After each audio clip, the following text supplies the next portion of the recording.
So you're a small business and you're launching your website for the first time. And you're probably wondering what all the associated costs are going to be. Things like the construction of the site, hosting, maintenance, and all that good stuff. So stick around, and in this video, I will share with you all the various different things that are associated with running a website.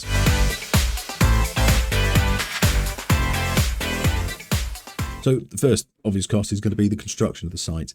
Now, depending on whereabouts you are or what web developer, web designer you use, prices can vary dramatically from a couple of £100 up to a couple of £1,000 and beyond, depending on the size of your website, the complexity of the site, how many pages you need on there, what sort of features and functionality you want.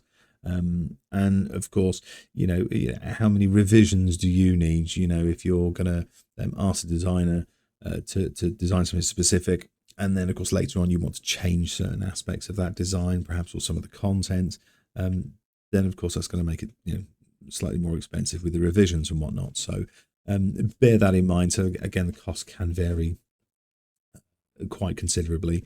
But again, when you first start, and you find a designer, the first thing you want to make sure is that you've agreed the scope of the work that's involved.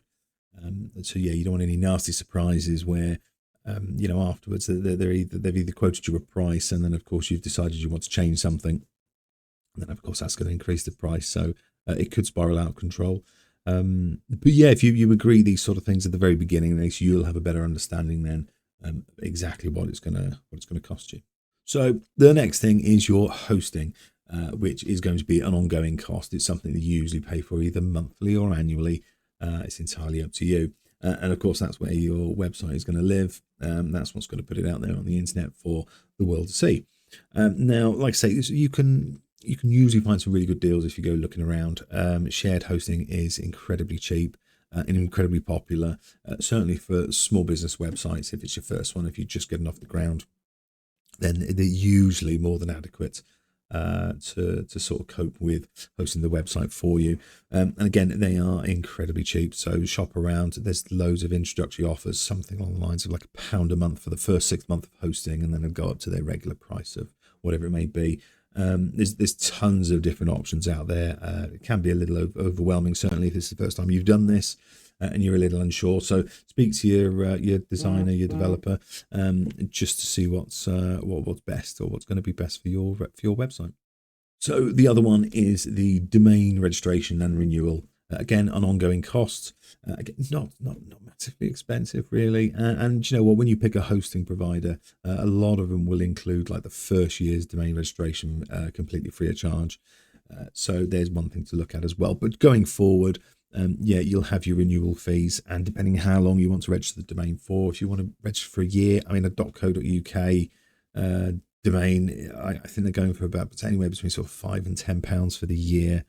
I'm not too sure about the .coms and the .nets and everything else. They all vary in price, but again, not massive amounts of money. So, but nevertheless, it is still ongoing costs there to consider for your small business website. So another thing to consider when it comes to your ongoing website costs is if your site uses any third-party plugins or software that, of course, is paid for. Now, a lot of these third-party plugins and software, they do run on the subscription model. So again, you're going to pay a monthly fee then for that particular software or plugin, which is going to give you your features and your functionality of your site. Now, of course, there's always ways around that. You don't necessarily have to use the paid version. They most certainly always have a free version as well, and a free version may be more than adequate for what your needs are at the moment. So you don't necessarily have to go for the paid versions, but certainly something to consider. That if it is something specific that you need for a feature on your site, then you're going to have those costs on top.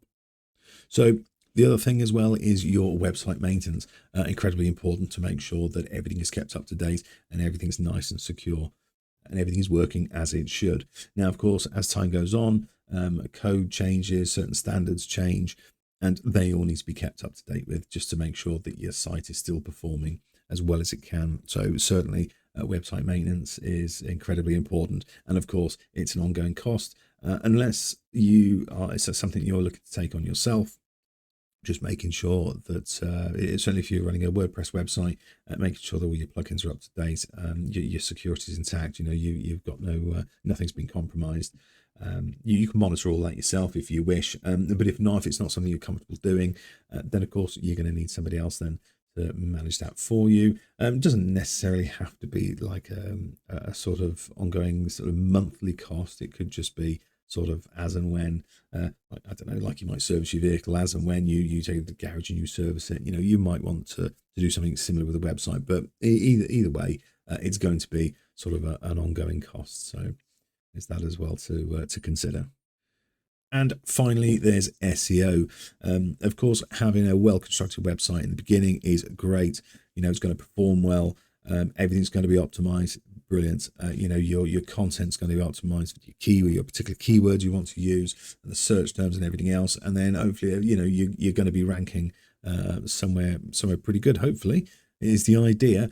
But of course, if your SEO isn't maintained, isn't kept on top of, then it's very likely that somebody is going to come along and knock you off that top spot. So yeah, it's really important to keep that up to date. Again, unless it's something you want to learn and do yourself, which obviously you can do, anything's possible. If not, you're going to be looking at bringing somebody else in to take care of that for you. So that's again going to be an ongoing cost. Some people do spend a lot of money on SEO, and it is literally, or it can be, a full-time thing. Constantly keeping this content up to date, trying different keywords, trying different strategies, because there's tons of them out there. So yeah, it can be expensive, but then people will argue that it's cheaper than using pay-per-click advertising. Other people say pay-per-click advertising is more cost effective. So it depends which way you can go down, but definitely SEO is one of those things you want to keep on top of if that's the strategy you're going to use. So there we go. There are a lot of the factors that I think are really important to consider when having a website built for the very first time. If I have missed anything, or you think there's something else that should have been included there, then please, by all means, drop a comment below, and then perhaps I can include it in a follow-up video. But until then, take care, and hopefully I see you in the next one. Bye-bye now.